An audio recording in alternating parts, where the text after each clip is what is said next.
எங்கள் நிர்வாக குழு மருத்துவரையை மனவிட்டு பேச சொன்னார். நிர்வாக குழு உங்கள் கருத்துக்களை சொல்லுங்கள், எப்படிப்பட்ட கூட்டணி அமைக்க வேண்டும் உங்கள் கருத்துலாம் சொல்லுங்கன்னு கேட்டாங்க.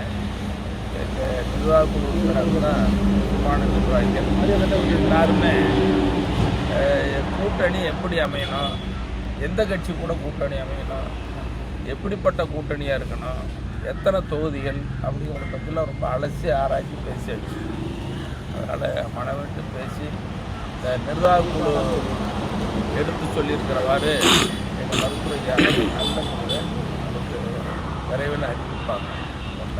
அதோட இப்போ மருத்துவர் அன்புமணி ஒரு தனி இயக்கமாக போயிட்டார். அவர் பாட்டாளி மக்கள் கட்சின்னு எனக்கு சொல்ல முடியாது. ஏன்னா டெல்லி உயர்நீதிமன்றத்தில் தேர்தல் ஆணையம் எடுத்து சொன்ன மாதிரியும் டெல்லி உயர்நீதிமன்ற தீர்ப்பின் அடிப்படையிலேயும் பாட்டாளி மக்கள் கட்சிக்கு தலைவர் அன்புமணி அல்ல என்பது உறுதியாகி அவர் பெயர் சொல்ல முடியாது, தலைவர்னு சொல்ல முடியாது. அதுதான் எங்கள் மருத்துவரையாக கூட இன்றைக்கி ஊடகங்களில் பேட்டியில் சொல்லியிருக்காரு. ஊடக நண்பர்களுக்கும் வேண்டுகோள் வச்சுருக்கிறாரு, அதை நீங்களும் கடைபிடிக்க வேண்டும் என்று வேண்டுகோள் வச்சுருக்கிறாங்க.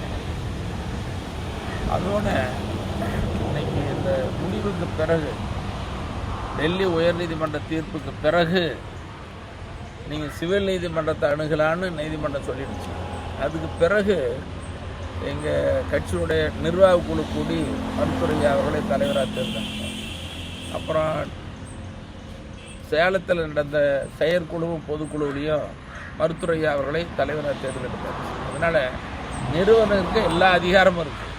அப்புறம் தலைவராகவும் தேர்ந்தெடுத்தாச்சு. எப்போது? டெல்லி உயர்நீதிமன்ற தீர்ப்புக்கு பிறகு தேர்ந்தெடுக்கப்பட்டவர். அதனால் பாட்டாளி மக்கள் கட்சியினுடைய நிறுவனர் தான் தலைவர், அது உறுதியாகிடுச்சு.